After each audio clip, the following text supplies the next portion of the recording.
Hey everybody, it's Josh Johnson from Wisconsin. This is podcast 002. Today I have Greg Paschal, the owner, operator, founder, Lethal Archery Solutions, LAS. Greg, tell us a little bit about yourself. Nice to be with you today, Josh. Yeah, as Josh said, my name's Greg Paschal. Grew up in Mondovi here. Went to college right after high school in Eau Claire for finance and marketing. Full-time job right now is in Eau Claire as a financial advisor, so using my degree. And while I was in school, I worked at Shields in Eau Claire in the archery department for You did? 6 years, I think. For Jeff? With Jeff. With Jeff, yeah. With Jeff. For Jeff, with For Jeff. Jeff, with Jeff, yeah. Yep. So once I got out of college, though, and started my full-time job, just wanted to keep working on bows. Like it, love doing it. So this is like a forever hobby thing only? I don't know if you'd call it forever hobby. Probably, yeah, just to kind of supplement. I like doing what I do every day too. So that's important. Yeah. You know, healthy balance. Exactly. Like I've been on the other side of things, and and like I said with this podcast, I said we're gonna try and video. I said, but if it don't work, I'm literally gonna make zero effort to fix it, because this podcast is supposed to be fun, healthy, and not a stressor in life. Yep.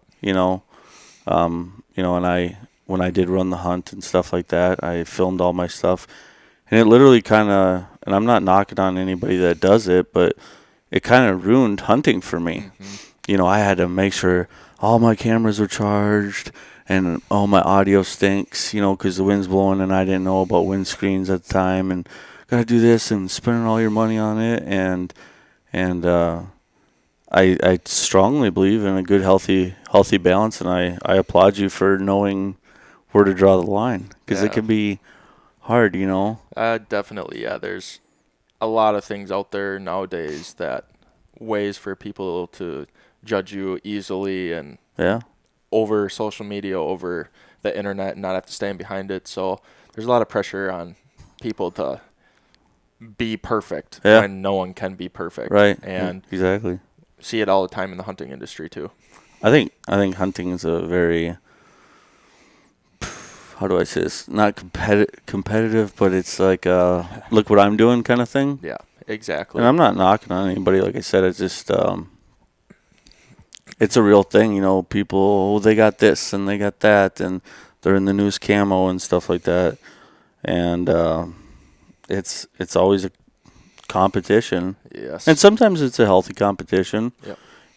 I have some water here, but other times it's not so much. So how'd you get into archery? Yeah. So my grandpa, he is the one who got me started hunting from the beginning. Got hunter safety at the Conservation Club in Mondovi. Sure. Originally, I was only going to take just gun hunter safety. Yeah. But then my grandpa convinced me to do archery safety as well, because you never know if you might use it. And how old are you? I'm 24 now. So See, I was thinking about it, and I don't think, not to cut you off, but I don't think they even offered archery hunting or archery safety when I was a youngster. Yeah. I think we just did hunter's ed, and that's what it's called. All included. But you had archery safety. Yeah, now I'm like an archery safety instructor for that course course you are? now at the Conservation Club. That's excellent. Yeah. So you there donate is two your parts. time? Yeah, that's all donated. There's a handful of instructors there. All donating their all time. donating, and we're in need of them at the Conservation Club, because there's a handful of us now, and there's a certain amount of kids per instructor for each course. It's a good little so plug. So if we have more instructors, Yeah. then you can have a lot more kids. And this year we filled up with our allowance for kids within a couple days. So we're going to go on like a million tangents here today, and that's okay.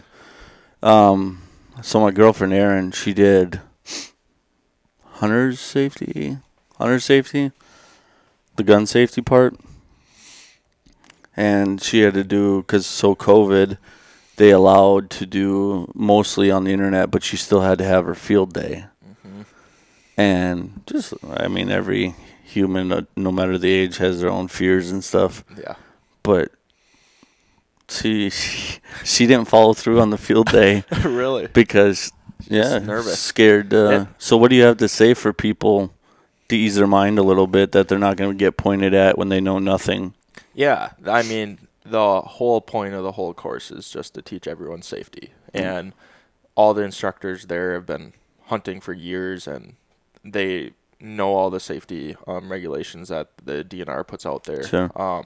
And anyone who's new, it doesn't matter if you're – now there's no age limit. So we've had kids that are 6 that have taken it. When we've had people or older people who are 50 that Do you feel like a it. 6-year-old – so my kid is 6, Yep. and I go back and forth a lot on when is the right age. Yeah. Hunting dad says, well, maybe next year. Mm-hmm. And then non-hunting dad's like, Yeah. maybe. So how during when a 6-year-old is there for classes, do you feel like you're grabbing their attention and they're receiving it? Or Yeah, I'm sure it's case by case, but I'm just curious your thoughts on it. yeah, it is. I could go on a million different things about this and just the age topic too, but that's what we say when we put it out there. There's a certain age limit. I can't remember it off the top of my head. If Terry Rohrig was here, she's the treasurer on the club board. She knows these things. She's the director of it. But Okay. There's a certain age limit, and we've had kids since Wisconsin took away that minimum hunting age requirement that are below that age, targeted age for this hunter safety course Sure. that take it. And we tell them up front, like, this course is meant for this age level. And we've had kids younger than that pass it, but like you said, it's a case-by-case thing. Sure. And So, like when I took hunter safety, it was 12 and above, and I felt like everybody passed, and that was the intent. Yeah. Like, make sure there's no people that are being totally disregarded and reckless. Yep. But do you fail? So I've only been doing it. Last year was the first year Sure. I did it, and no one failed. There are some that struggled on the exam, Sure, but they still have to pass it. but they still have to pass it. So there's pretty much all the kids, and not everyone's gonna do everything perfectly in the Sure. field day. They've had weeks of course, so Yep. most of them are pretty good.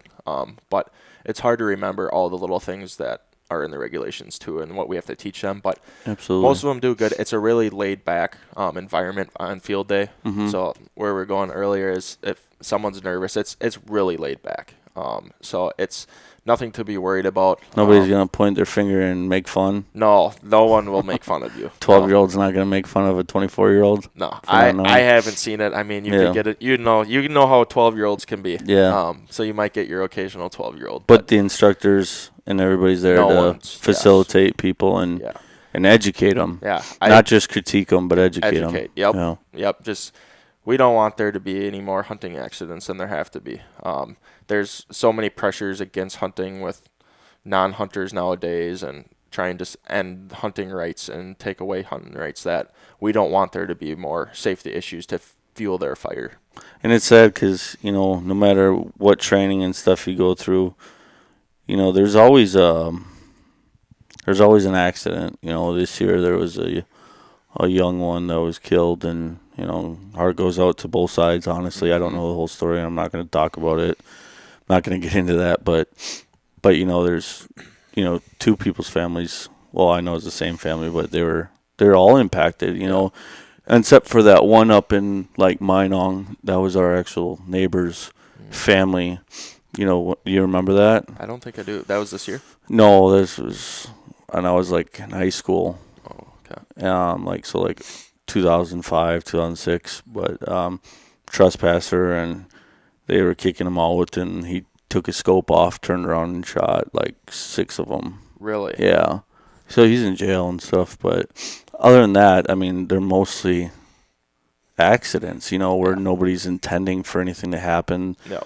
The 9 days, 9 day, 10 day, 9 day, 9 day. Yep, 9 day. Is some people's Christmases. Oh. I mean, I remember when I was a little kid, like, we'd go down south and we'd stay at the family farm, and I would sleep out on the their like 3-season porch, but it's like 4-season porch. Yeah. And I remember just laying down on the couch, and it seemed like it was always kind of like a full moon, and like you could just look up into the hillside, and I would just swear I could see deer up there, and just dream about bucks and shooting my first one, or just absolute great chaos happening. Same for me. My grandpa, when I was younger, and I started when I was 12. And I would stay the night before opener, like actually before opening day, and then just opening weekend. I'd stay at my grandparents and stay in their upstairs room, and like you said, it always seemed like it was a bright moon out there, and I can remember just getting maybe 2 hours of sleep some nights just because you're so excited to get up. And it's just something It's a real thing. You're just like, oh, it's getting so late. Like, I'm going to be hurting in the morning. And I love bow hunting, and I like bow hunting more than like rifle hunting, but it's just something. Now or always? Now. Yeah, same. But even during the 9-day in Wisconsin, there's still something of the feeling you get the night before opening day. It's just something for Wisconsin. Absolutely. I feel like it's not the same as, and it's for everything, whether it's work or society or social media or what, but like, I feel like it's not the same, unfortunately, like things happen, like people move away, people get sick. Stuff like that. Kids grow up, they don't want to hunt anymore, or they married into a family and they do it somewhere else or part of the weekend. And I feel like it's never going to be the same. But gosh, I just remember like us, we would drive. Like we'd sit like the first morning, and then we would drive, and like the neighbors would see it and they'd go up. And I mean, I still have a picture at the bar. I was like between like 12 and 14, probably 10 and 14, and I'm sitting there with I'm probably wrong here, but it was like a 26-inch inside spread 16-pointer, and our neighbor shot it, and like I don't feel like there's much of that because the registration system. I was gonna go there. Yep. And like I understand things cost money, they have to have money. All this stuff. There's people out there crunching numbers, figuring out where it can be saved. And I'm not sure, and I'm not going to go into it because I'm not sure on the whys exactly and the exact whys. But I just know that it's reality here. Yep. But I know that I have never not registered. I've been faithful to the system. But I know like this year, it was like 3:00 the next day, and you have till 5. Yeah. And I was like, oh crap. And I got on my phone and registered that deer. But I feel like it's taking not just some of the trust, because that's a huge honor system, but I feel like it's also taking not just the honesty out of people, and not all people. It might only be a fraction of the people, but I also feel like it's taken some of the tradition out. Oh, it definitely has. Yeah. I completely agree. Like, I can remember when I was younger, just starting hunting, and you get a buck in the back of the truck and you have to go down to the gas station. They take your picture. Not just that gas station. Yeah. Then the bar. Yep. The other gas station. Yep. Got to stop at the grocery store for no reason. Yep. Exactly. And then drive back through town the other way. Yep.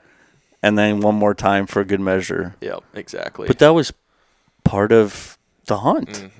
And nowadays, it's just. What do you think's changed, Greg? What do you think it is? Is it the registration system? I think that's a big part of it. I think a big part of it too is just today's society and social media, technology. Kids want that instant satisfaction, stimulation through the video games or whatever they're doing on cheat codes. Yeah, they just don't. They don't have patience. They don't. One of the biggest things about hunting to me is I get to go out there and not. It's such a stress reliever because there's nothing when you're sitting in a tree stand that is going to bother you if you don't let it.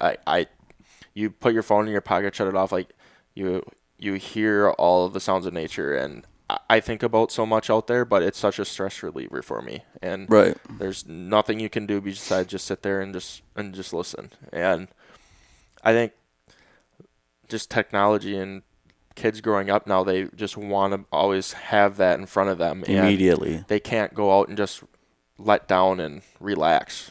And yeah, I don't know. That, and I think a lot of the trophy hunting, like I'm fine like with whatever people want to do, but I think hunting should be a personal preference, whatever someone wants to do. But I think the trophy hunting has really turned a lot of people off too, because there's a lot of judgment if you don't shoot a big buck. If you don't shoot a 4-year-old or older, you're not managing the bucks well. And that's not how it used to be. Like you said, you used to hunt maybe opening morning and then do a bunch of drives. And I know my grandpa telling stories when he was growing up. It didn't matter whose land it was. You could go on any piece of woods you wanted to and drive and hunt, and no one cared. And now with a trophy buck situation and how people just target bucks, no one lets anyone on their land to hunt at all. There you have a slim few, but usually you have to pay for it. Yeah. And it just really drives a lot of people away when if you're not shooting that big buck, you're judged. Yeah. So it's kind of funny that you say that, because I, in the last like 2 years, have really stepped back and took a look at my life. Took a look at what means a lot to me and what I thought meant a lot. Yeah. And, and to be honest with you, I was kind of in a low spot. And I was doing a lot of assessment and stuff, and I didn't bow hunt at all. I didn't even buy a license this year, partly because I track deer with my dog, and the other half is kind of taking a step back. And but during gun season, I was like, they're all going to be trophies. Like, I'm not purposely going to go shoot a fawn. Yeah. No. I'm going to wait for a mature doe. Mm-hmm. But as far as bucks go, there's a spike buck. That deer fed my family. Yep. I do all my processing myself. Mm-hmm. Jerky, hamburger. I've done brats this year. Cool. Cubes. I do it all myself, and it's a lot of freaking work. Yeah, it is. But, so I shot a doe opening night, and I was so grateful for that. I mean, you see all these pictures people put on social media where they're putting their hand down and stuff, by all means, but like, I really I didn't take any pictures. That's not why I do it, but I'm not saying anybody else does it for that reason, but I really had that moment with that deer and was like, this is going to provide for my family. And then the next day I told my girlfriend, I said, you got to come out there. You got to come out there. Like, I got a good spot here, and I don't know. I think you should really experience it. 'Cause she went turkey hunting, and she's getting into it, and so she came with me, and it was like 10 minutes, dude. She's sitting on the ground watching her Netflix, whatever to keep her quiet, bundled up, and I said, hey, and I was like, oh, you gotta move slow, move quietly, and I scoped it and everything. It looked like a mature doe, and I shot, and it was like 50 yards away. It was in thickets and stuff, but I had a good shot on it and dropped it. And I was like, hey, and she was so happy. We were like, good job, food, it's food. That's the way we look at it. And I went down there and I was like, oh no. And I said, oh no, just because I felt bad that I didn't identify that deer. Yeah.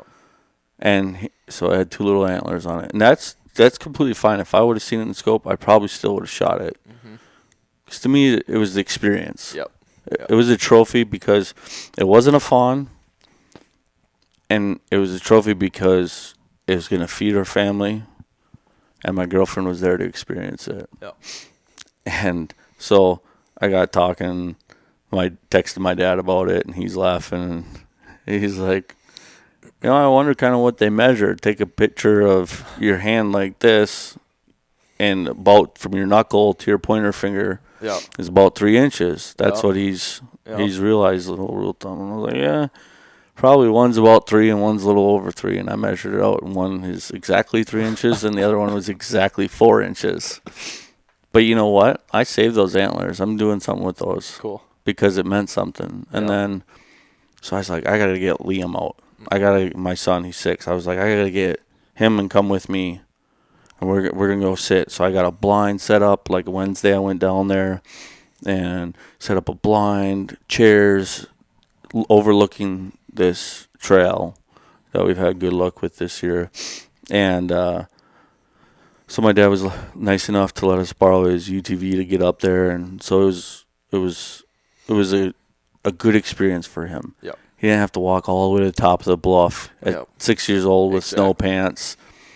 We all would have been sweating, frustrated and stuff. So we went up there and we got in the blind, and it was like an hour, a half hour, and I scoped one and it looked like a doe, and it kind of went up and over the hill, and it looked like a doe, or it looked like a mature doe, and I squeezed the trigger and dropped it, and man, I was about in tears. Yeah.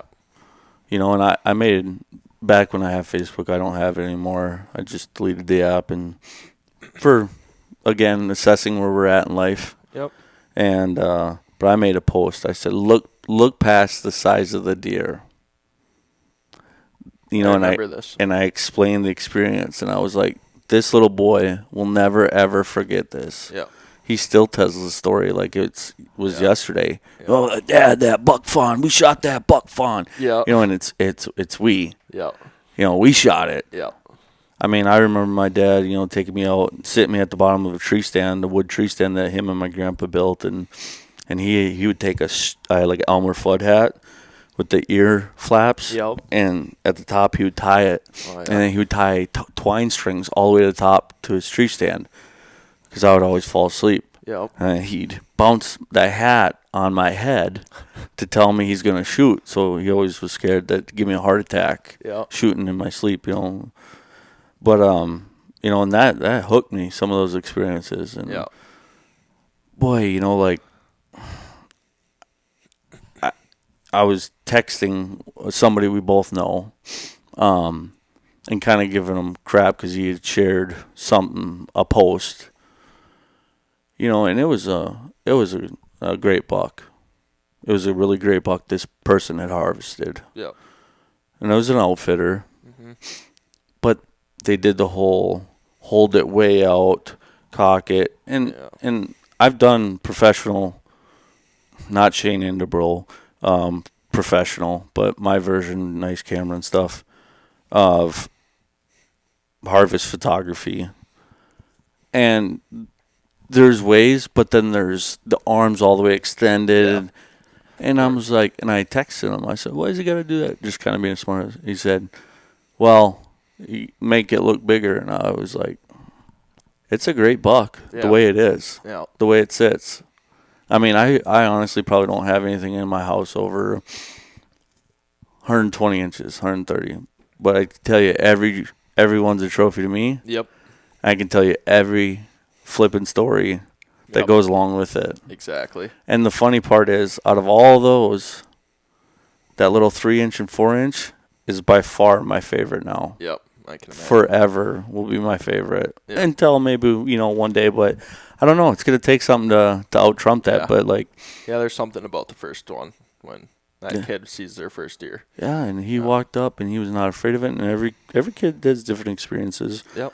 So I wouldn't judge if he was like, oh, but he helped me field dress it. And then he was like, oh, that's gross. Didn't pass out, though. No, it didn't pass out. And he's like, oh, and then, taught him about hanging the nuts in the tree. And I said, hey, we're not doing it to disrespect the animal. Yeah. We do it as a tradition. Yeah. Looking at it now, after I said that, I'm like, it kind of might be a little. I mean, I'd be a little pissed if somebody put my nuts up in the tree. Yeah, I agree with that. We do it as a tradition / thank you. Yeah. Thank you to the man upstairs for giving us that moment. Yeah. For sure. What's a good hunting memory you have? Can you think of anything? I mean, It sounds like your grandpa was a big part of your hunting life. Yeah, he was. I mean, I have, yeah, there's a lot of hunting memories. But probably the first deer I ever shot. Bow, gun? It was a gun. It was gun. It was during the youth hunt. Yep. It was my first year hunting, and same land that I still hunt. And Really? Yeah, I think I've shot 30 some deer now, and I've shot most of them off that property. Really? And yeah, I remember we got up there, and it was actually warm that day. I think it was gonna get up to the 70s that day. It's youth hunts usually middle of October. Yep. Close to Second the week. beginning. Yep. Yep. And you're still wearing back tags back then. Oh, I miss that. And I do too. And that's just another thing about a tradition that's gone.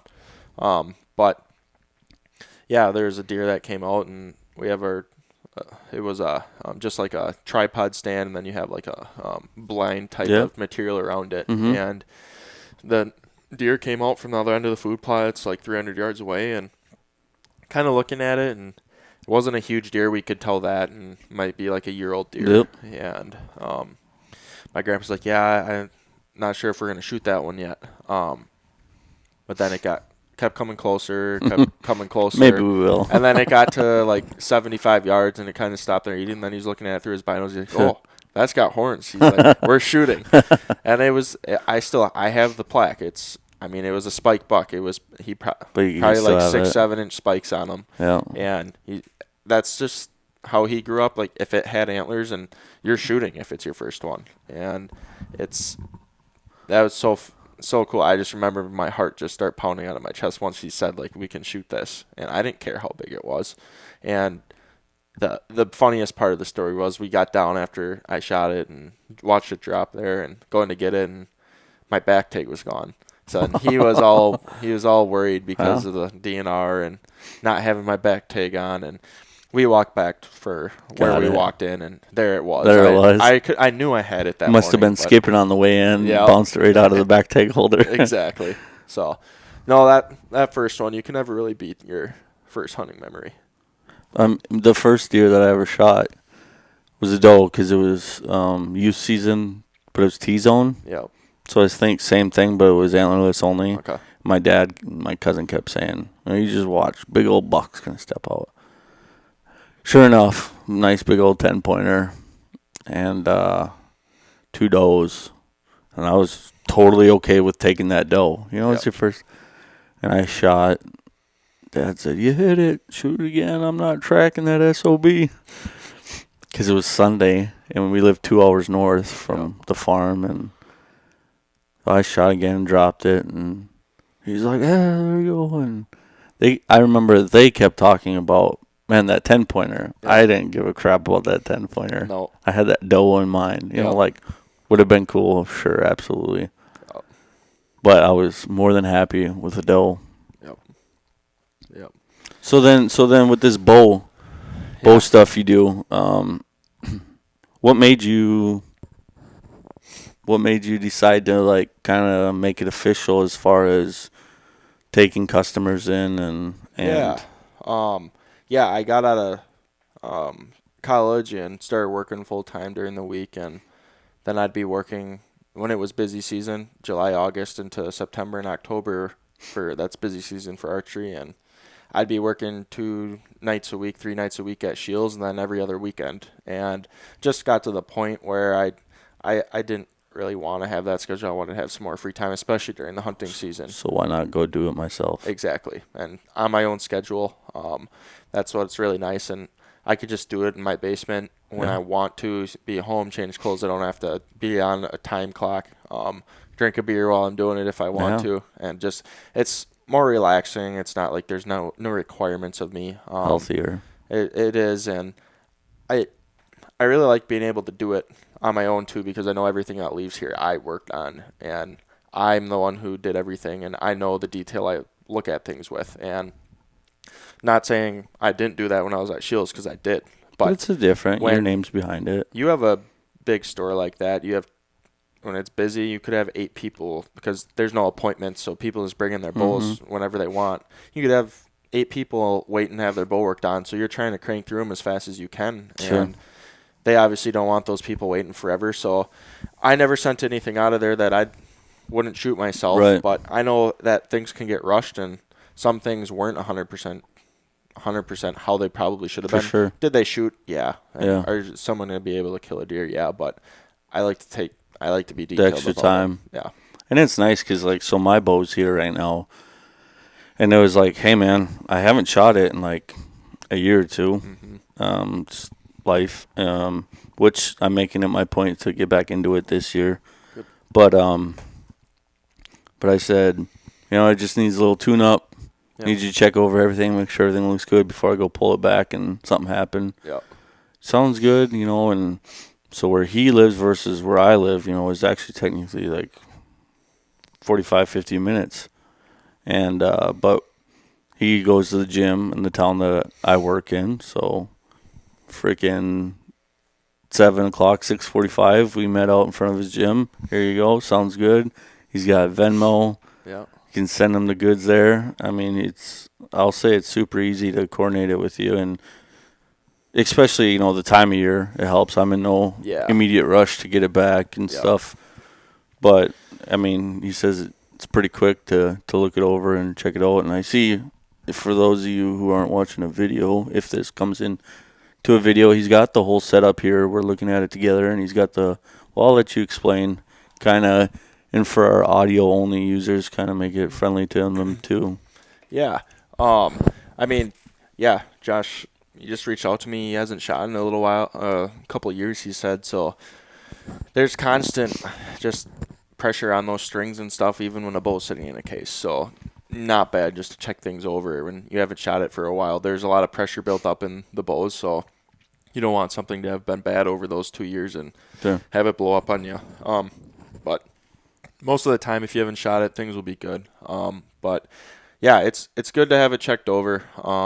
And it's crazy. It's not like a rifle where your parts are made of stainless steel or they're pretty rigid. Whereas a bow, those strings and cables, they stretch all the time. Like they're under constant tension, and your specs are coming out of your bow. And even after you shoot like an indoor league, or after you shoot 500 arrows out of your bow, like things are going to change a little bit. Yeah.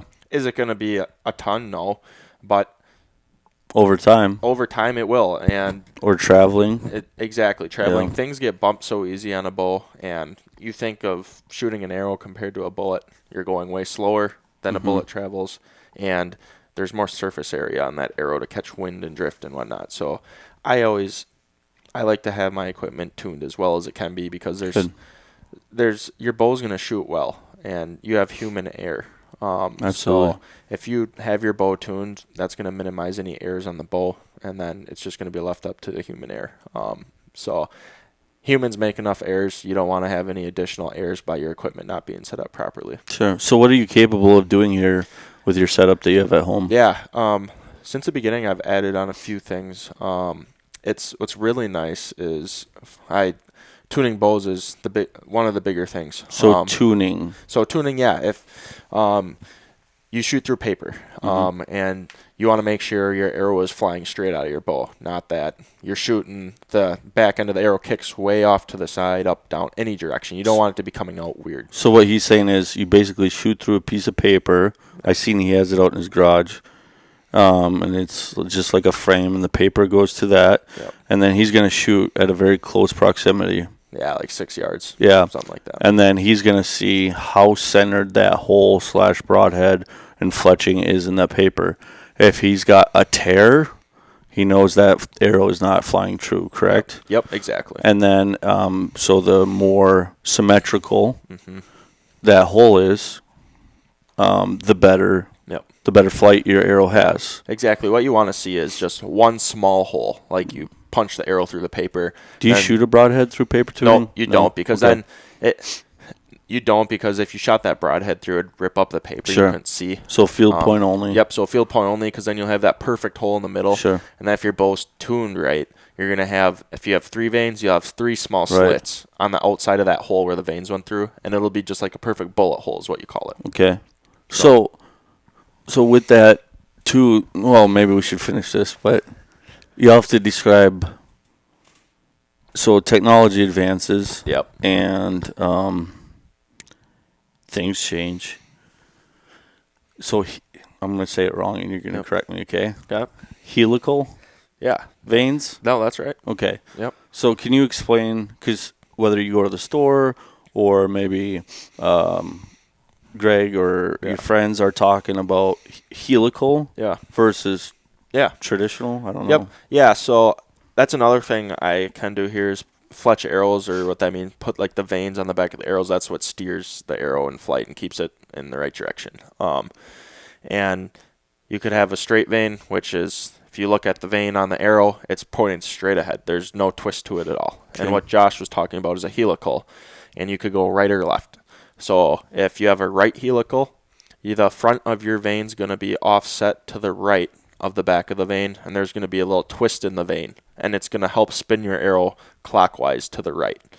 And what that does is it provides a little more control and stability to your arrow. So people who shoot fixed blade broadheads, it's smart to have helical fletches on their arrows. Otherwise, that fixed blade broadhead on the front is going to want to steer from the front of the arrow, and that's going to cause some inaccuracy. So if you have more control on the back, that helical puts more spin and control in the back of your arrow. It's going to help a fixed blade fly straighter and be more consistent. So you recommend helical for fixed blade? For sure, yeah. I definitely would. And right or left, you can fletch a left helical as well. And that's getting technical at that point, but most of the time people do a right helical just by the way a broadhead screws on. Then you don't have to worry about it loosening up in flight. So how do you get the accuracy of the twist of the arrows? Is there a jig? Yeah, there's a jig that you can. The one I have, I can do pretty much any arrow combination you want. You can go all the way from a 0-degree helical, which would be just a straight fletch, and you could go all the way to 5-degree. Sure. And 5-degree gets pretty extreme. I've never fletched an arrow 5-degree. I know there's people out there who do, but is that just going to corkscrew that arrow more? It will, and at 20 yards, that's going to be fine, but it's called like kind of a parachute effect where you get out past 50 yards and you have slow it down. Too much helical. It does slow it down, but what's going to happen is that back of the arrow, if I have one here for people who are watching on video, if you have too much helical, the back of the arrow is starting to start going like that and overtaking that flight. So basically what he's describing is basically your back end of your arrow will end up wobbling. Yeah, and it can get pretty extreme, and it doesn't overtake it right away. It just eventually causes that arrow to spin so much it loses its stability, and then you lose accuracy. Do you shoot helical? I do. What degree? 2 degrees. 2 degrees. What I do, and I've switched to expandable broadheads lately, so it's not as necessary. But even with fixed, I did too. So you can shoot helical with mechanical as well. Oh yeah, I usually recommend at least a little bit of helical because it provides that little stability. And then if you're shooting. There's different types of broadheads, obviously, but if you're shooting a really wide fixed blade broadhead, then I'd recommend a little bit more helical. Really? Little helical I recommend just it helps provide a little bit more stability, but then there's that kind of that in-between area where if you go over it, then you're kind of overboard, and if you don't do enough, then you might lose a little control. Sure. So and there's so many different philosophies out there on arrow weight and how to fletch your arrows and stuff, and a lot of it for tree stand hunting around here, and you're shooting under 30 yards, it's not going to affect you a ton. You want to have, but I like to have everything set up right. And if you're someone who likes to shoot for practice, long distance, and go out west or anything like that. I was going to say, I seen some of your pictures that you sent me. Yeah. You were out.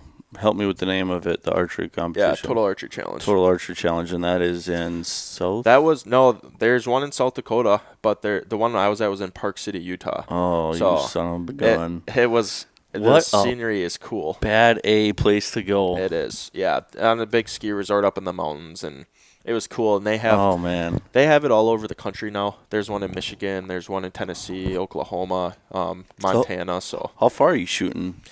There's shots over 100 yards. Over? Yeah. Like there's a little over or a lot over? Little over. I think the furthest one was an elk target, and it was probably like 112, something around there. It was just over 110. I remember that. And so me and Greg were talking a little bit about this before we start recording. We're not saying that we're shooting deer at 112 yards or elk or anything like that. No. But for archery, I can't even say it's competition because it's always for fun. Yeah, that you have your competitive archery, but But it's total archery challenge, total archery challenge. 3D is fun. archery stuff Yep. like that. Yep. It's fun just to kind of see what you got. Mm-hmm. Doesn't mean anybody should or is gonna. No, a common theme out there that a lot of people talk about is, however far you plan to shoot at an animal, like you should practice at least twice that distance. Yeah. So I can shoot well enough and consistent enough to, especially on an elk, I could at 70, 80 yards consistently put it in the kill zone Right. Of an elk. Right. A deer that your kill zone goes down, but I mean 50 yards consistent, put it easy Sure. at 50 yards for a deer. But around here, whitetails are so edgy and they move so much. Even at 50 yards, people shoot that all the time, and sometimes it's fine. But it's all personal preference too. But you just don't. You do want to practice further than what you plan to shoot, because you practice at 100 yards. I shoot at 100 yards a lot. If you practice at 100 yards, then you go to shoot that deer at 20 or 30 yards, it's going to seem way easier. Aim small, miss small. Yeah, exactly. So I don't know. Do you know Casey Penpeck? I don't think. Okay, so he used to work at Shields. Actually, I've heard of that name. Now Okay, you say really that. good guy. I worked with him at his other job too, and great guy. But he always taught me this stuff, aim small, miss small. But like, yeah, I mean, when I first started shooting with him, I had my old PSC Predator my dad bought for me when I was 12 years old, Yeah. brand new from Shields.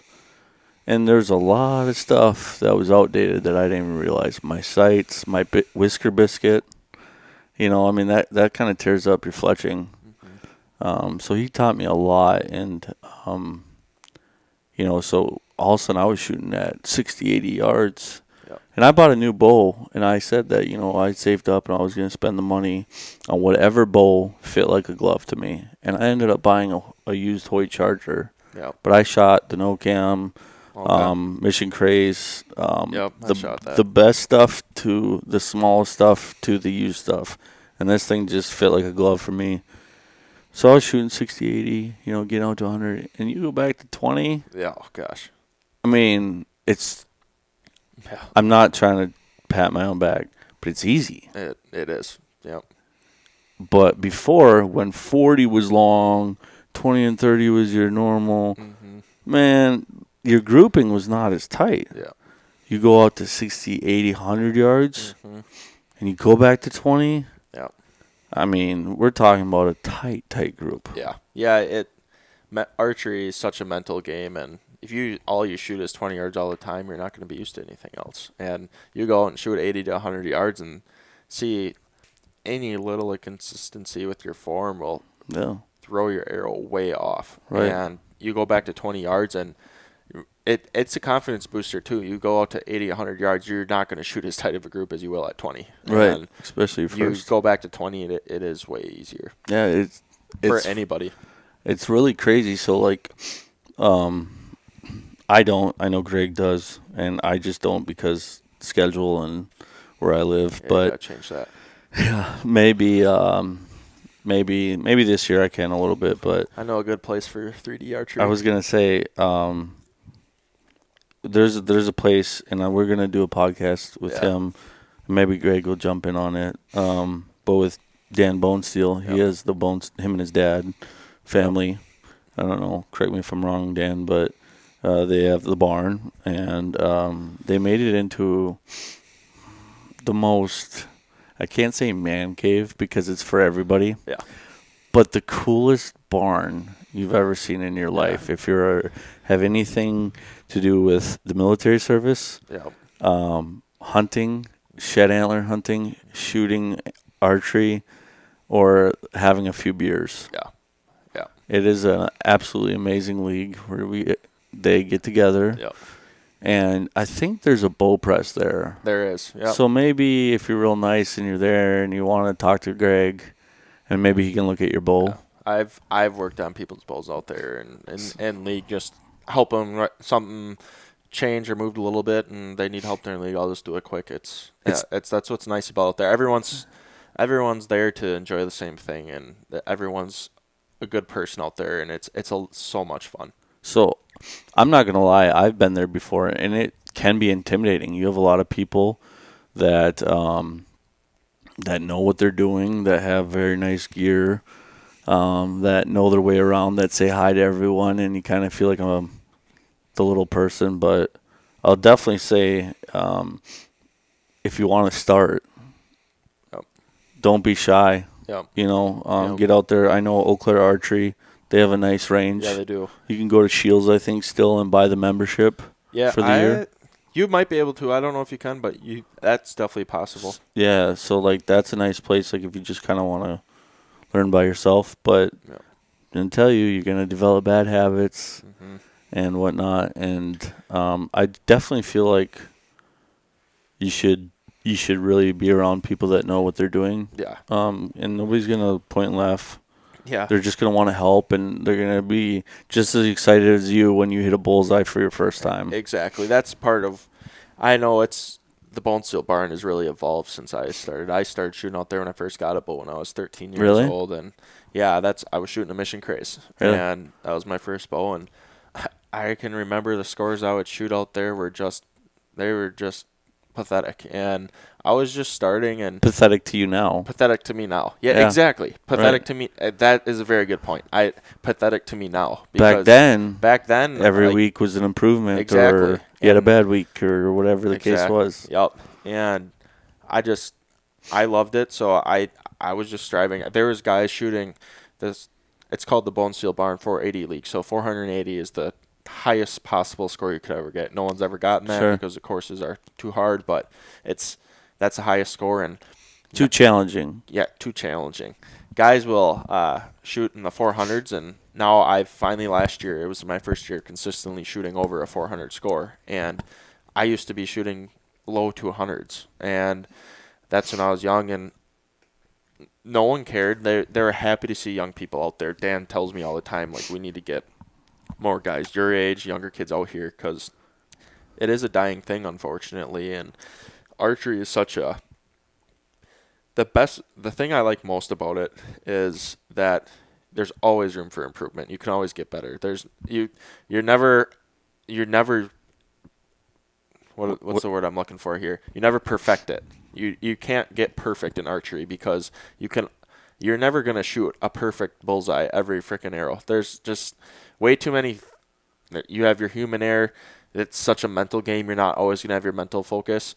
So there's not going to ever be a point in your life where archery is going to be so easy that you just automatically can hit the bullseye every time. Who's the guy that shoots for Matthews? What's his name? Levi Morgan. Levi Morgan. Yep.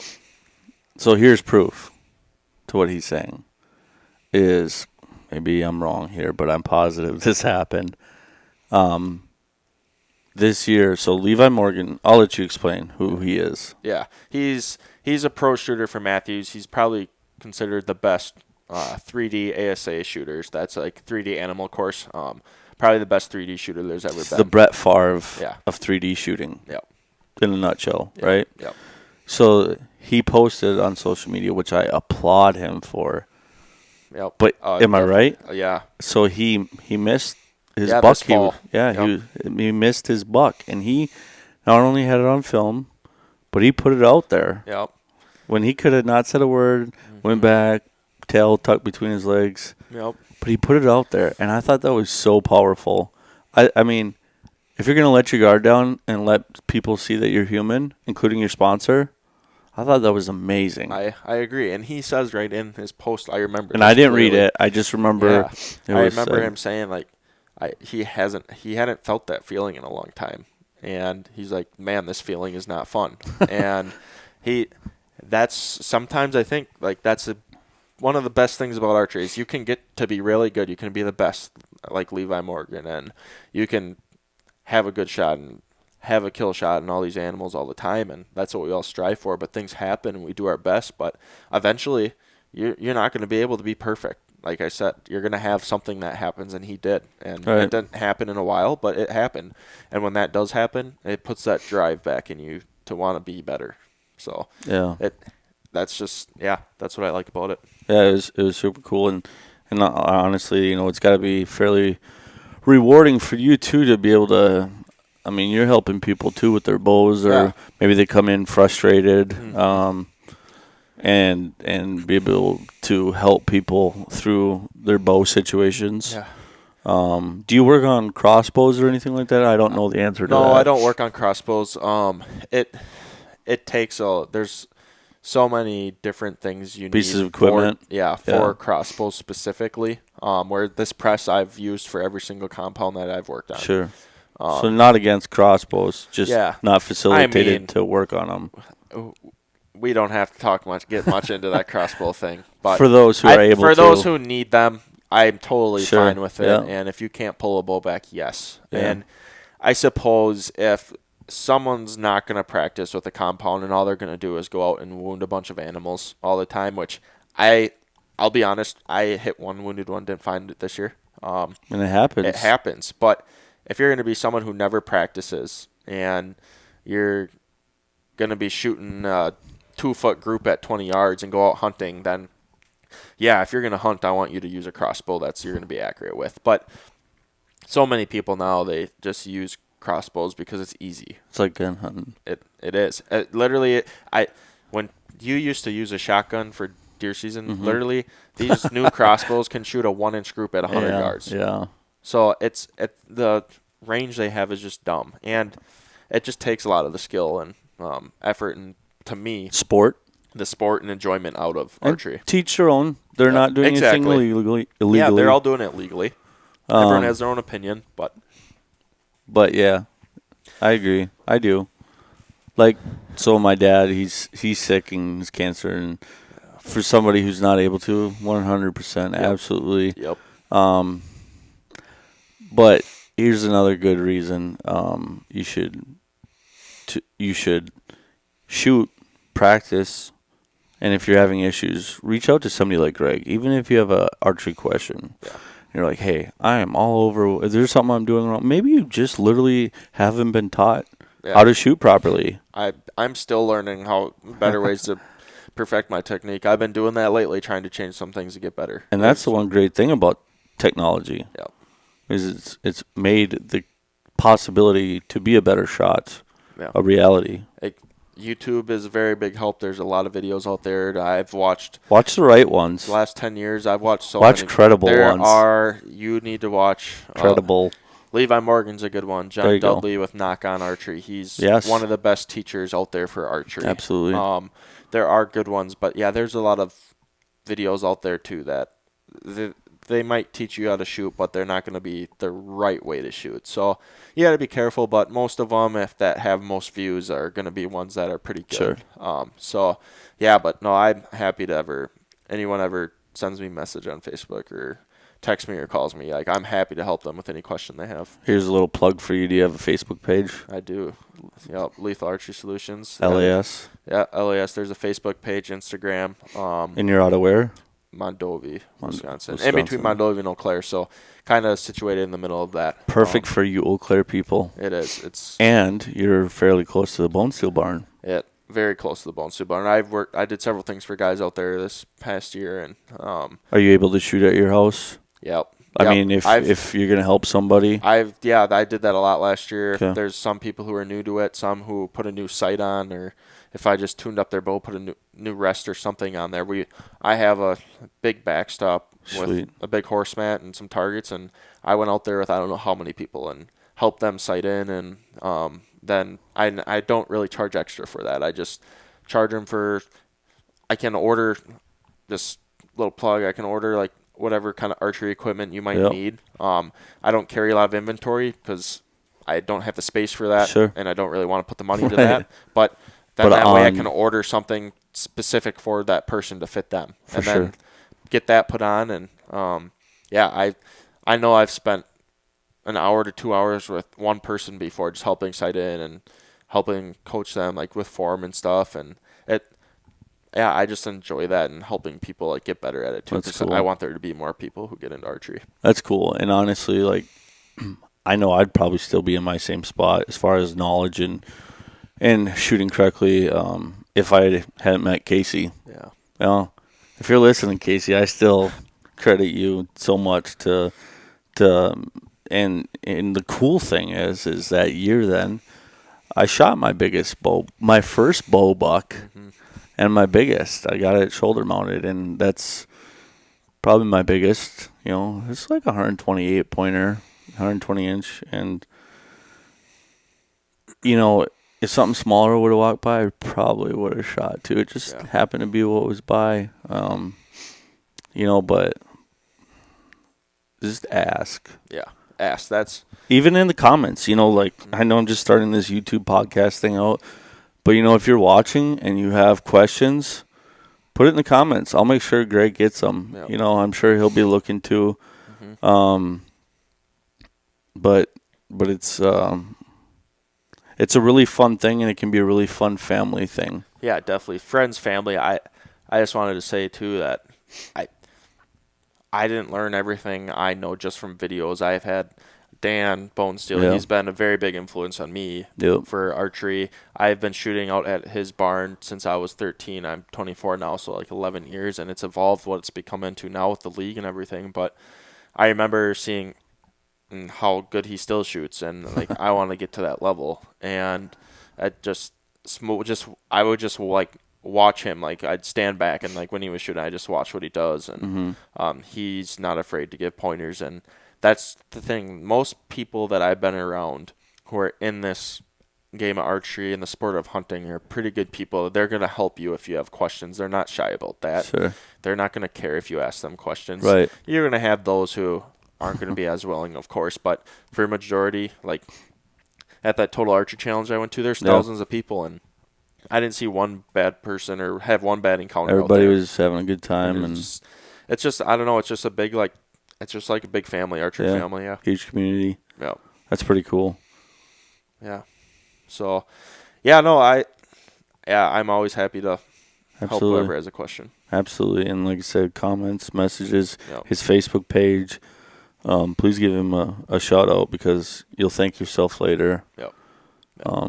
If you want to get into archery, I'm definitely glad to help you. Shields in Eau Claire is another good spot to do. They definitely are. The thing that they just have so many customers though that you can't get as personalized, and they don't have a range, so you can't spend an hour with me sighting your bow in outside in the summer once after I work on it, or give you those pointers on your shooting. Like, it's just not possible for them. So there's things I can do that they can't, and it's just because I have the ability. Like, it's not something they choose not to do. They just can't do it because they don't have the capability in the store. So absolutely, no, it's good to talk about this stuff and share your experience, and this is why I want to do the podcast, and so people can get to know small businesses. Yeah, I appreciate it. Absolutely, man. And get to know, like, Greg. So, like, my biggest thing is, man, I honestly have worked through social anxiety since back from deployment.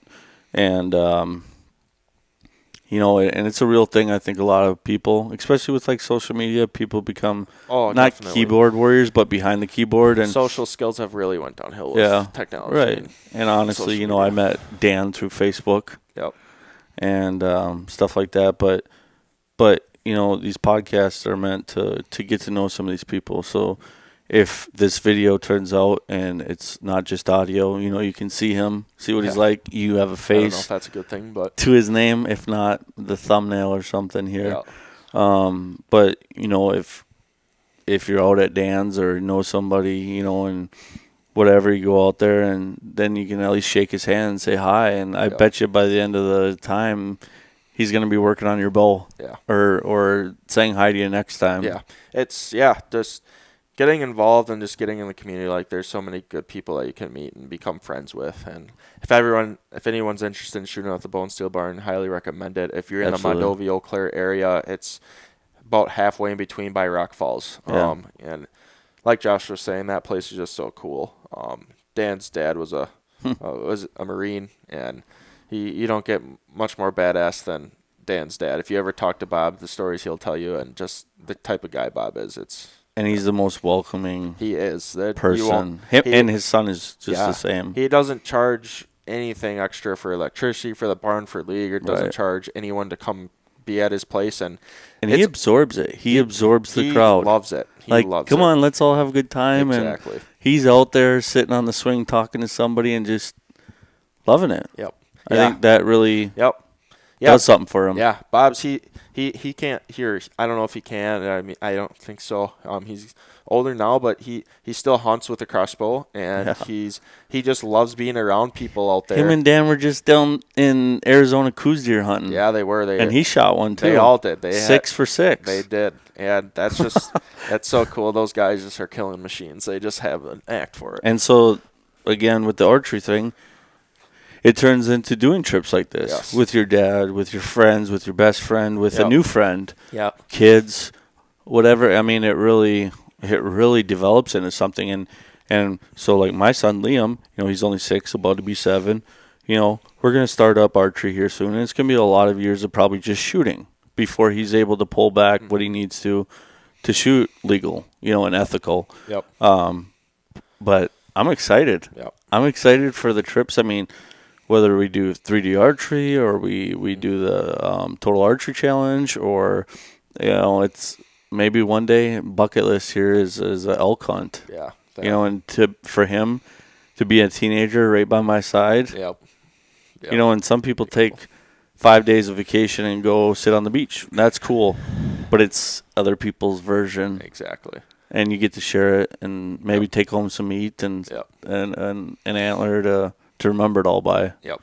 A shed or a mount, You just never know, and it's crazy too, because I'm not going to go too far off on this, but I've met a lot of my friends now through Dan in the Bone Steel Barn, and I've shot my bow 0 times there. Yeah.